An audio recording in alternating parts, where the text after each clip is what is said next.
When typing in the chat box, you want to make sure that you have all panelists and attendees highlighted, and we'll all be able to see what you type.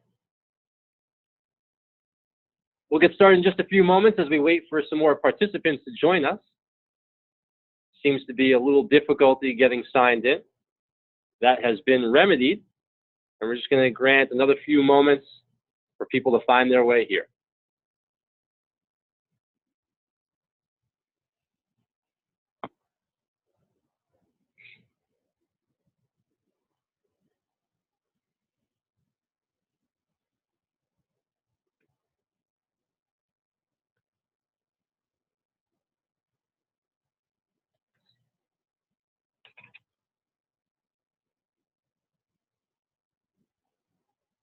I'm glad to see we have some participants finding their way here. Looks like we have 14 people coming in. I know we have at least 25 just based on the emails that have been generated over the last few moments about people having trouble getting in. So the 14 of you who have found your way, I'm glad to have you with us. Just set the example by typing in the chat window. Make sure that to all panelists and attendees is highlighted so we can all see what it is you're typing. Go ahead and type what state you're joining us from, what level you teach, and what subjects you teach.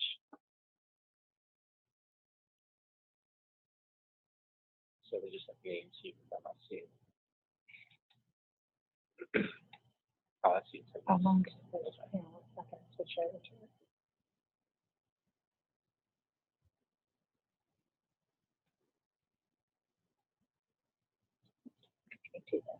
Let's see. Hand raising.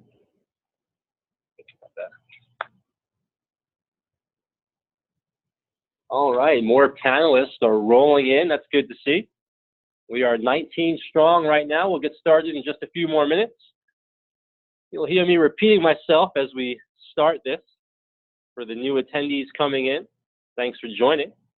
If you would, go ahead and type your name, what state you're joining us from, the level you teach, and the subject you teach. You do want to be sure to, at the bottom of the chat window in blue, make sure you click where it says participants. You want to make sure it's highlighted to show all participants and attendees. If you're not careful and pick all participants and attendees in the bottom of the chat window, we might not all be able to see what it is you type. So to all 22 of you who have been kind enough to join us, 23 now, make sure you type what you want us to read by clicking all participants and attendees. We'll get started in just a minute.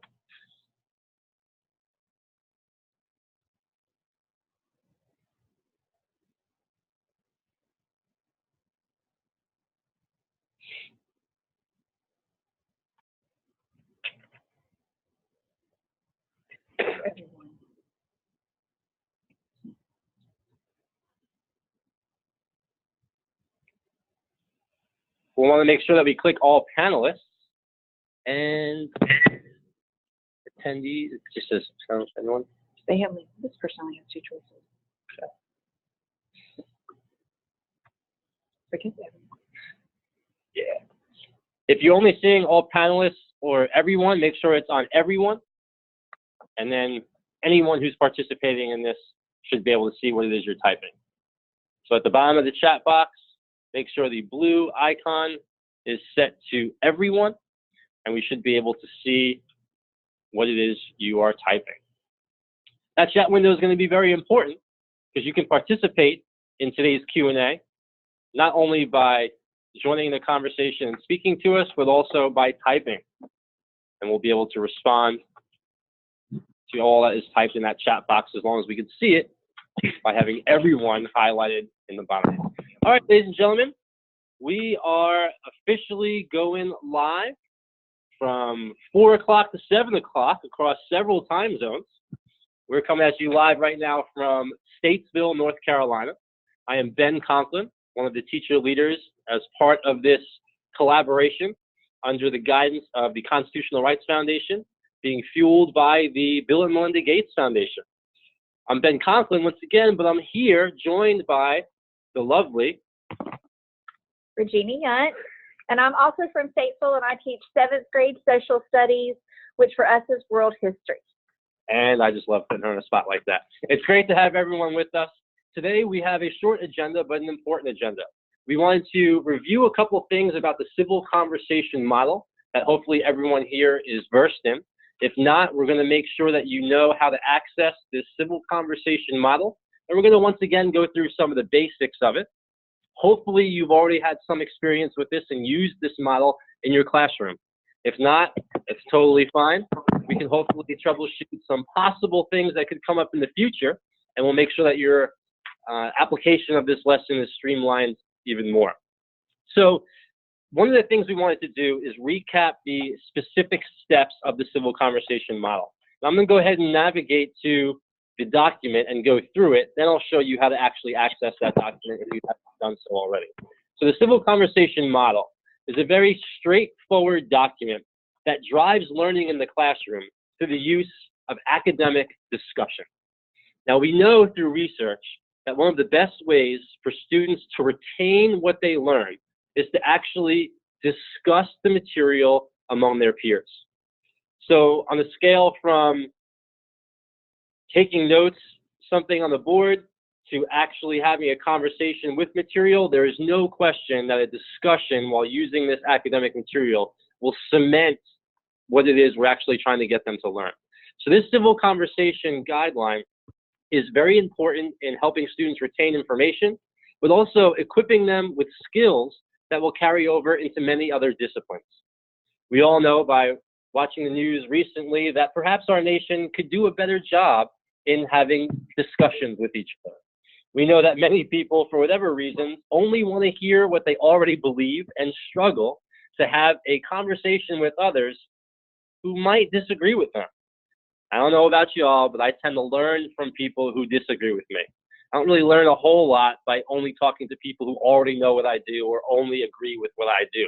So the civil conversation model is very important because it helps students go through this process where they can learn by using the academic material we're presenting them with, but also harness and cultivate some skills that can translate into other disciplines. The first part of the civil conversation model, as you see before you, is practice on annotating the text. What drives these civil conversations are articles chosen by you, the teacher. And your role as coach in this scenario is first and foremost to find good articles for your students to use. Now, we have a host of resources for you, so that should make it a little easier in actually finding the materials. But we do challenge you to find other materials that you think are appropriate, or even having kids find materials that you will then check and deem appropriate. And annotating. This is going to guarantee they actively engage the text. The directions for annotation are right here in step 1. First, they read through the document just to get an overall sense of what they just read. But then they reread it as the B component in step 1. And the directions there have them underline main points or the most important points. They can circle words or phrases that are unknown or confusing to them. And once they're done with this annotation, that's when you can jump in and help clarify some of the issues that they maybe have. You can define some words. Perhaps you can make some connections between the article and the material it discusses and things that you know your students are already familiar with. Of course, those connections will make it much easier for them to understand. Now, annotating text is a skill that they could use across many disciplines. It's not only going to guarantee that they're actively engaged in this reading, but this skill will hopefully be used in other subjects as well and any other assignments that you give further down the road. That brings us to step 2. As we continue to recap the civil conversation model, I'll point you to step 2 where it talks about the actual material they want to elicit or bring from the text. As they read that second time and they annotate, they're going to be transcribing some of the information they come across in these boxes as part of step 2. They want to basically summarize what it is they just read, carefully articulating any main points. And then they're going to point out some things that they agreed with in the article or disagreed. Now, if you haven't already been able to read through this, you'll notice that these articles have some kind of contention involved. These are adversarial in nature. So these articles present several point of views. They take an issue and they offer insights on more than one side of that issue. So students most likely will find something to agree with and disagree with. Now, if you are finding materials outside of the database that we are going to point you to, you do want to make sure that your articles do the same thing, that they present more than one perspective, or that you give more than one article presenting those perspectives for them. After step 2, students will, or at the end of step 2 rather, students will write in part E here 2 questions from the reading that they will discuss with their teams. Because again, this is in a team format. This is not a whole class discussion, at least not first. This is in teams of 3 to 5 students. I seem to have the best luck with 4. This way no student can hide, and it definitely drives the discussion better. If you have a whole class of students, it's too easy for some to not really participate. So an E is where they would write down some discussion questions that they get from the article. Now, some of these articles actually give them the discussion questions. Other times it's up to the students to generate them. Or perhaps you as the teacher will have these pre-generated and you can actually give them to the students as you see fit. Step 3, before the conversation actually happens, the students are going to clarify the norms or the rules that they're expected to abide by when participating in the civil conversation. They're very straightforward. I would pay careful attention to rule number 3, which states students should ask clarifying questions if you don't understand a point raised by somebody else. Now, the points raised by other students should be written out in there, if I scroll back up, in step 2, in the reading I agree with, in the reading I disagree with, the main points. These are things that they want to actually discuss with each other. So most of the things that they talk about should come right from the text. And if they have something that they agree with or disagree with, students should be directed to cite the text and point to the text where in the reading they're getting this from. So that's a skill that they'll also use across a variety of disciplines. And then finally, step 4. After your students have a conversation that you set a time limit on, they'll get to step 4, and that's where they basically grade themselves. How many times did they speak? Did they speak more or less than other people in their groups? What's some ways that they actually added to that discussion? Is there anything they could have done a little bit better? So after step 4, they self-assess. And hopefully that gives them insights into how they can better participate next time. And that is the civil conversation model, a simple 4-step process designed to bring in academic material that you already have to go over and equip kids with the practice and skills necessary to do well across a variety of disciplines. This is a very important civic skill, in my opinion. And regardless of what social studies class that you teach or English class that you teach, or any discipline, using this type of model, I feel, is very important for the health of any republic. So with an overview of the civil conversation model, I would like to then point to where it is you can find this model as a resource and several other resources like the articles themselves. And those of you involved in this online cohort, you're going to want to pay careful attention because this is where you're going to be discussing or posting prompts to your discussion questions. So as you follow, I am going to go to the Constitutional Rights Foundation main website, crf-usa.org. And you'll notice as I scroll down to teacher-to-teacher collab. So from the CRF-USA main site, I'm clicking on teacher-to-teacher collab.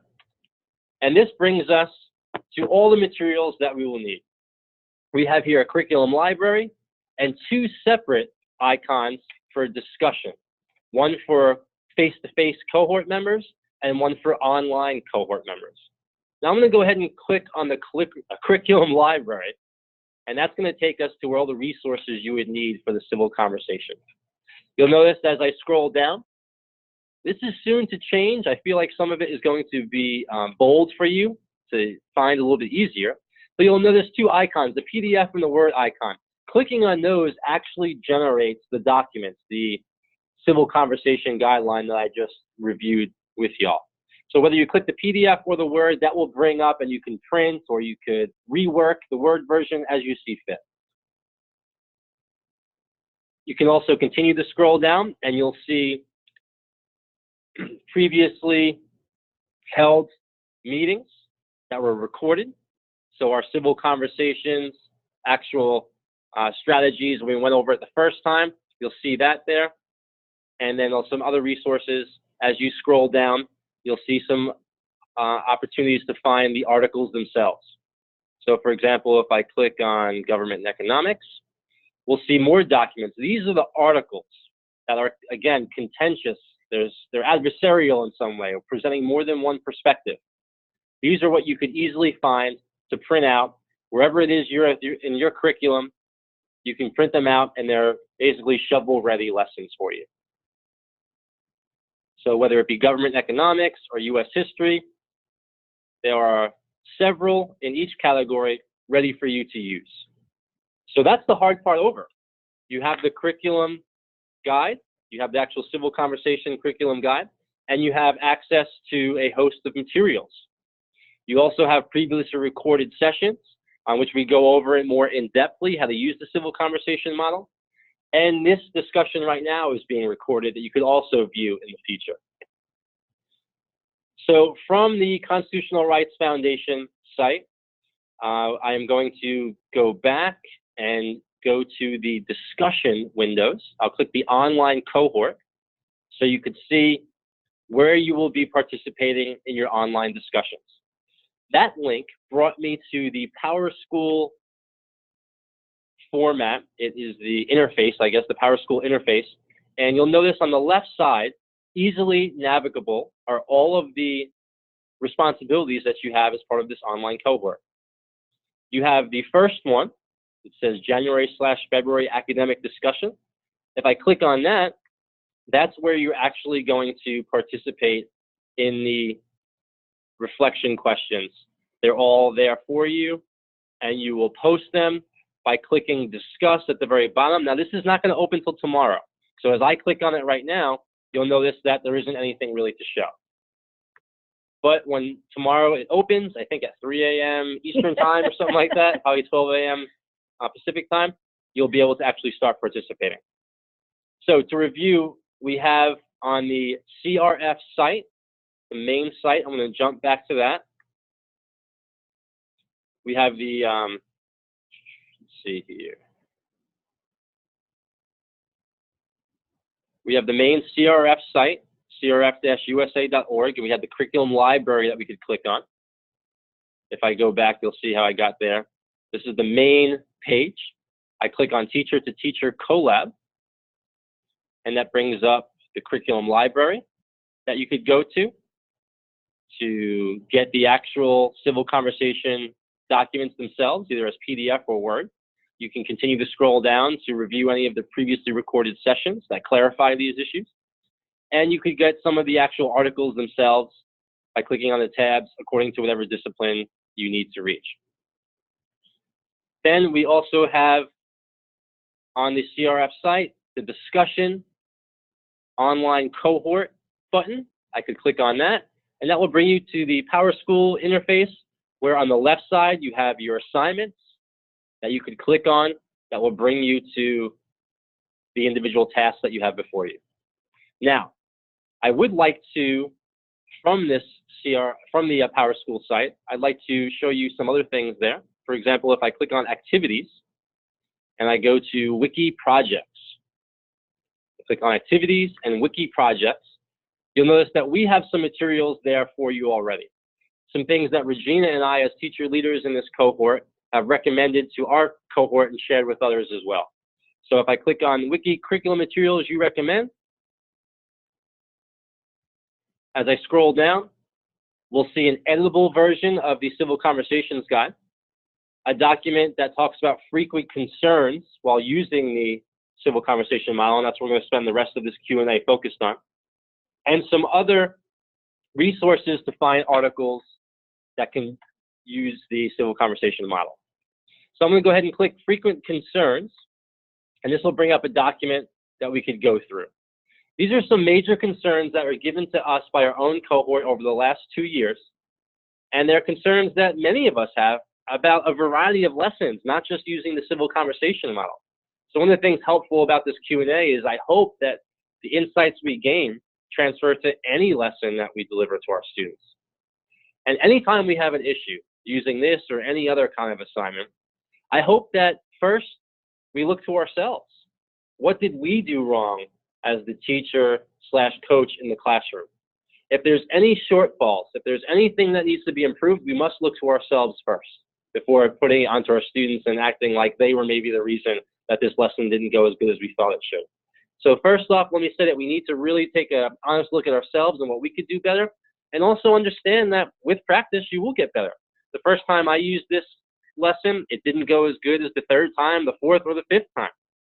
So the more I do it, the better I get. And of course, the more often your students are involved in this kind of activity, the more streamlined the entire process will become. So looking at concern one, a frequent concern, the conversation unravels. Many times we choose to use the civil conversation model. We have a great article, and after a certain amount of time, the conversation begins to unwind or goes off on a tangent. The first thing I would do is ask yourself, how much time did you give the students to actually participate in this discussion? One of the steps in the guide has the students write down how much time they'll have. And perhaps you need to give them less time. The more time they have as a group, the more opportunity there is to get sidetracked or for this conversation to unravel. So one of the things that you could also do is have some guided questions that you come up with ahead of time. I had mentioned earlier that depending on what articles you choose, there may already be some essential questions given that the students write down on their civil conversation guide, or perhaps you expect the students to come up with some of the questions of their own based on what they read. Well, as the teacher, we can already have some of our own as well. And if we notice that the conversation is beginning to unravel, we can use these questions as prompts. Well, did you think about this? Or what this other person said reminded me of this other question I had, and you deliver your question to the group. So in that context, you were clarifying things that the students had said. You were showing the students that you were really listening to what they were saying. They might perk up because of that alone, stay more on task. And of course, you can send them down a new avenue where they could hopefully be driven through even more learning, thanks to the guided questions that you brought in ahead of time. And of course, the more you do these specific articles, the more guided questions you'll have already on hand. Concern two, students have little motivation or ownership of the conversation. I think the biggest way to get around that obstacle is to just have an interesting article. If the students have an article that does have some contention and is very adversarial, especially if it's like a current event, maybe something that they've heard about in the news recently or have some prior knowledge on, that often makes them a little bit more motivated. Also, some students we know are just very reserved and they're not comfortable talking even in a small group, but once others begin to drive this conversation, something might stand out to them that they want to actually respond to. So having these groups leveled in a way, like for example, when I get groups together, I try to always have one person in each group that I know is going to help drive this conversation, that they're not going to all just be sitting there staring at each other. Also, at the end of this activity, perhaps you could have each group nominate an MVP for that group because they added the most to the discussion.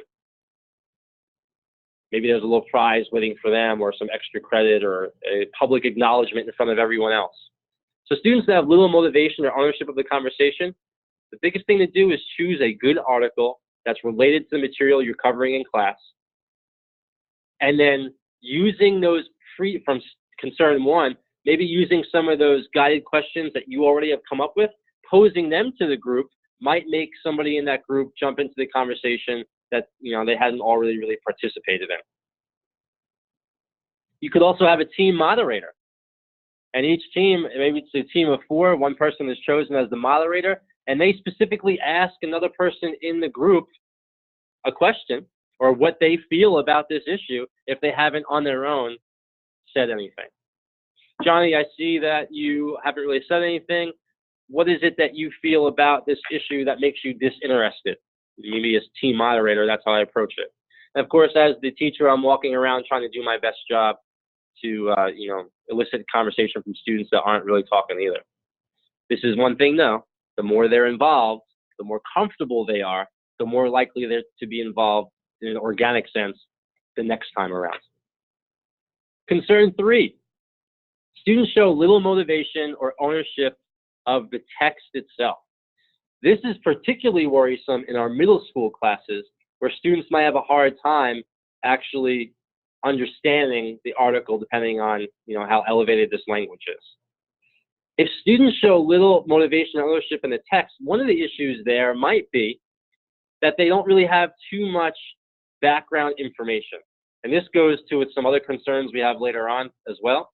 But if students show little ownership of the text, they need to really focus on step 1 and annotate that text. And you, as the teacher, could work with them as the conversation is happening. You could specifically ask that student, well, I see that you highlighted this and underlined that. This shows me that you didn't understand that particular phrase. And then one-on-one, of course, the group's right there, they might benefit from this as well. You could clarify some of those annotations that they had. And that might make them a little bit more comfortable with the text itself. So do that on an individual basis as you're moderating and walking around the room. And of course, that's letting the students know that you're actively engaged and that you're worried about what kind of benefit they're going to get from this activity. Concern 4, students are low readers and struggle with the base text. This goes hand in hand with 3 too, because if they don't really understand the text, then concern 3 is going to pop out as well.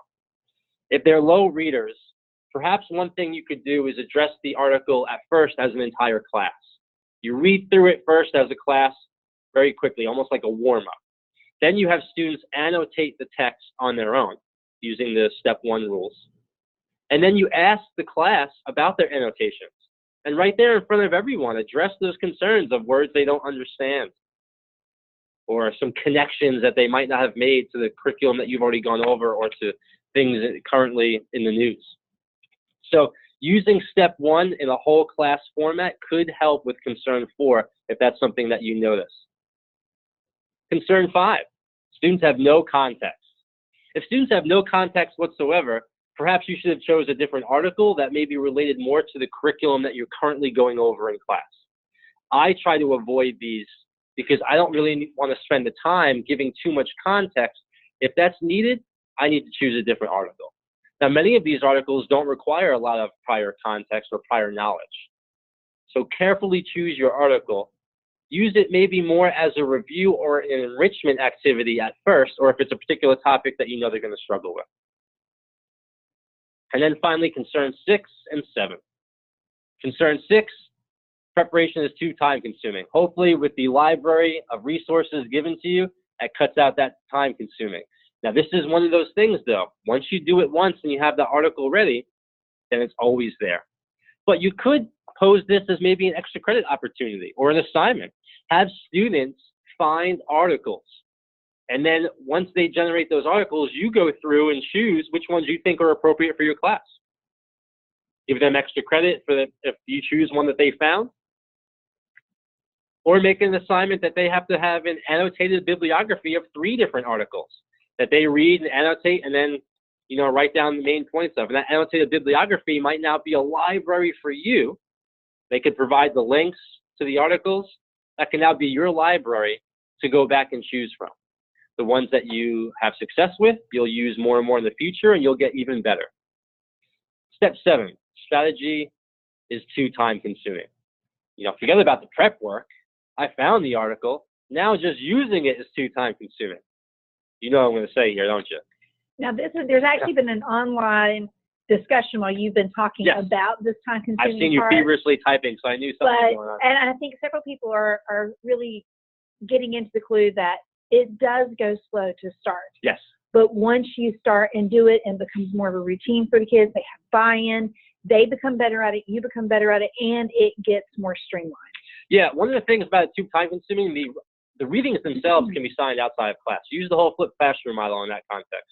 Have them read and annotate the article beforehand, coming into class, already armed with some of those main points written out and things they agreed with and disagreed with from step 2 in the conversation guide. Have that done outside of class, especially at first if you think the first couple times going through this is going to be very time consuming. But once you do this, 1 or 2 times, the students will get better. They'll get more comfortable, and they will get faster. The first time I did this with, basically the first time I do this with any class, I know it's going to take about 40 minutes to go through this. And that's with a shorter article. But then I use this model, and it gets to be 20 minutes, 15 minutes. I say, okay, only 10 minutes of discussion now. That gives each of you like 2 opportunities to talk. You got to know exactly what you're going to say and be able to point to the text and pull out that information that you want to share. Why do you feel the way you do? What about the text makes you feel that way? These are things that if they're going to do right, are time consuming. So 1, they'll get faster over time. But 2, assigning some of this outside of the classroom. Have them read the article, have them annotate the article ahead of time, and then when they come in, they're ready for the actual discussion.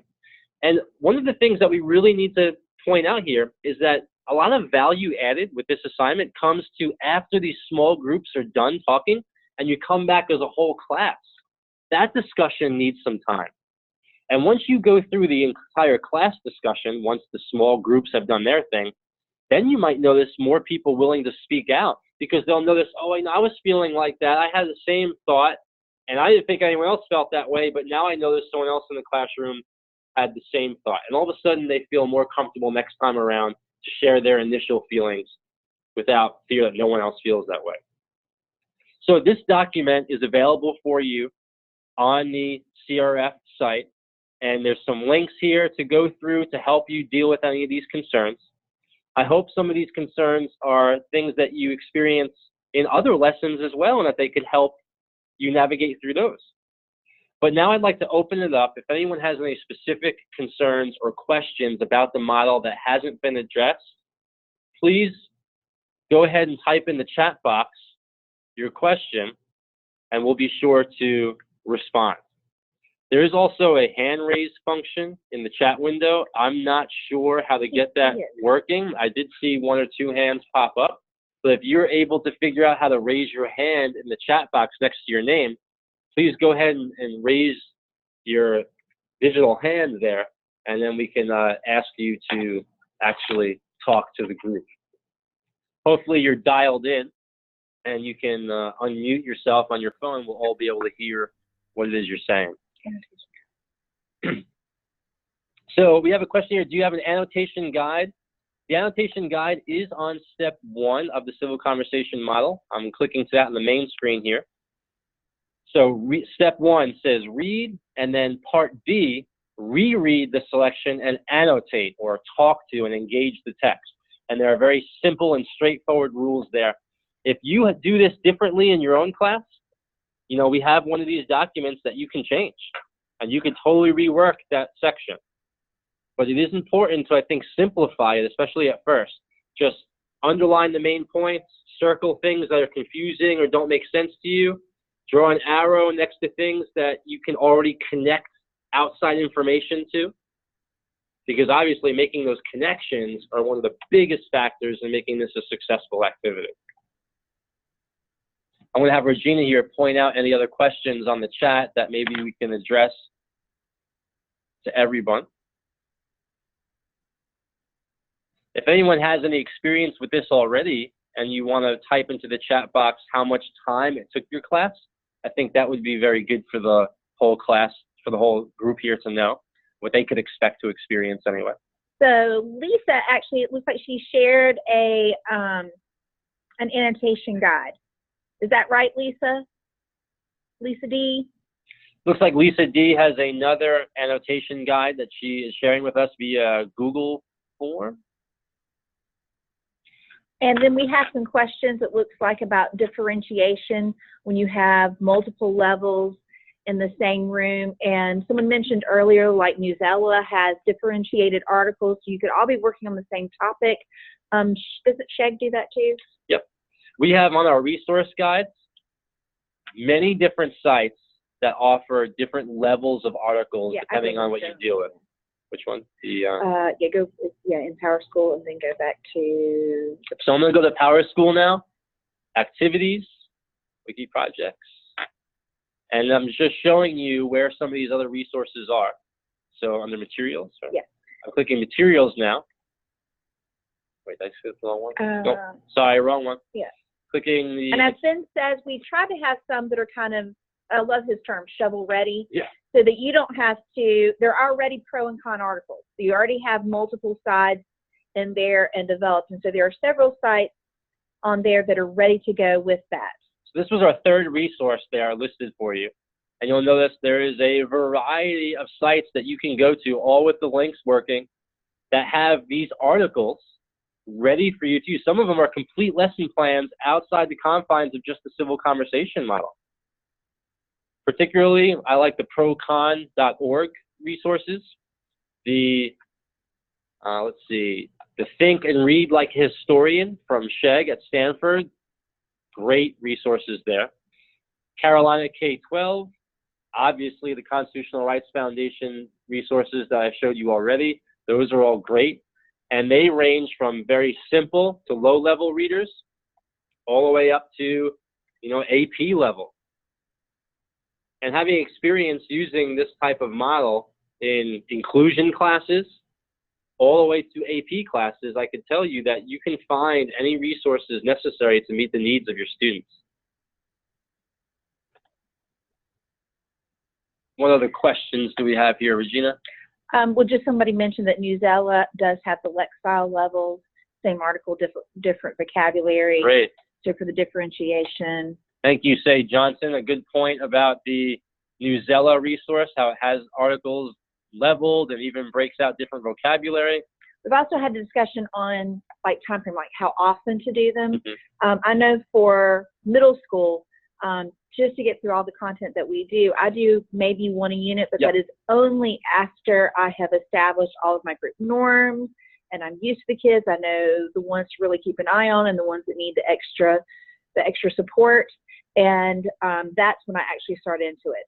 So that's not something I do like week 2 of school. Right. It takes me a while to even get there for middle school. So it's not even, sometimes if it's a short unit, I may not get to it if we don't need to go that deep. Someone else made that point too, that these are for topics you really want the kids to grab and Right. connect to and take away with them forever. Yeah, I share that goal with Regina. And hopefully I get a unit done, but the first couple of units, I don't think it's fair to have that expectation because the students need to be trained on how to use this type of model effectively, and then you're afforded the time to use it at least once a unit. Someone asked about letting the students choose their own group. I think that depends on you, how mature your class is. I do not let that happen in my middle school classroom because they don't have the maturity to choose groups Mm-hmm. that are beneficial for them, it's social groups. So, but at high school level, I could see, especially if you have motivated classes, that Right. could be an option. Well, I like to let them choose their own groups, especially at first, only so I can easily identify who should not be in groups together the next time. Similar with like assigned seats, I let kids sit wherever they want at first, and then very quickly I learned who should not be sitting next to each other, so that when I actually do give assigned seats, that's where they're, I'm careful where to place them. So yeah, feel free to set up groups however you feel necessary. I don't see a problem doing it self-selected at first, but then I do select as we move down the road. If you can't have groups, well, if you can't have groups and you're left with only one option as a class discussion, you will not be able to use this process as effectively, perhaps, as you otherwise could. Because we do try to drive that point home that small groups are where we're going to have the biggest effect on us. Because students can't hide, they're more comfortable, you have several conversations going on at once, and then the whole conversation is taking down avenues that maybe otherwise would have remained unexplored. But if you do it as a whole class, it's difficult to capture all the students as effectively as you'd like. Can we go back to the teacher items? Yes, ma'am. On the Power School? Power School? M. Downey actually has a great idea. Can someone gather these resources that people are commenting on and place those on the Power School Resources tab? So if you're on this tab, you can scroll to the bottom. And maybe, Laura, can they not add on there? I thought we're addressing our website person. Yeah. But Laura or Sarah, I thought that they could add at the bottom. Can they add? They sure can. They sure can. This is Sarah. If they I don't see it on this though? It's a little bit awkward on this wiki that you have to add a content block. But there are a couple of things. So they can go to the content block add a content block at the top of the page. And then it gives you a choice of like what kind of file or link you want to upload. You can do it straight to YouTube or a link or whatever. I also created a section down there that's for PDFs. If folks have something that's in a PDF, you can just add a PDF to that section. Just click on edit there. And then you can add more files. Oh, great. That's helpful. You can't add, the only thing that's a little too bad with that one is that you can't add like a caption or anything. So it would just be important to make sure that the file name that you give it makes it really clear what it is. That's all. Okay, excellent. PDF, you can just stick it. Honestly, that's what we have found in our face-to-face cohorts is the value of this group is learning from each other. And I've totally seen that even tonight within the responses to each other. You guys are giving each other ideas. And that's what we really hope to capture online in the discussion block as well. You've got a month to try this and come online and discuss with us. So I would encourage you, maybe about 2 weeks in, maybe about, we'll just say around Valentine's Day or so, if you would check in and just let us know kind of how you're doing on the discussion page. If you have questions, even though you don't have to have answer all of those questions, if you get some of those down there, then we can all brainstorm together. The value is in the togetherness and sharing the ideas, not necessarily even what we've all started with. Again, the discussion that she's referencing is from the main, on PowerSchool, the main T2T collab online, the January-February academic discussion strategy number 1, civil conversations. All right, well that, I think, brings our Q&A officially to a close. I'd love to answer any other questions that people managed to type in the chat box, but I think we covered some of the main concerns that have already been given to us. I wish everyone luck in performing this civil conversation activity. It's extremely important, in my opinion anyway, I know Regina feels the same way, that we help cultivate these skills with our students. It's really up to us to help them deal with the emotional responses that they sometimes have when talking with people who disagree with them. Going through these types of activities not only helps learn the material better, but helps make us better citizens and maybe help solve some problems. Instead of talking at each other, we talk with each other, find common ground, and then move forward as a society. So again, Ben Conklin and Regina Yunt from Statesville, North Carolina, 2 of your teacher leaders for this online cohort. We thank you very much for joining us. Please go back and watch the Civil Conversations thing that we did if you didn't experience that. Rewatch this in the future and email us any questions you have. We'd love to get back to you as soon as possible. Have a great night, everyone. Just really, okay, I'll answer this. Go ahead.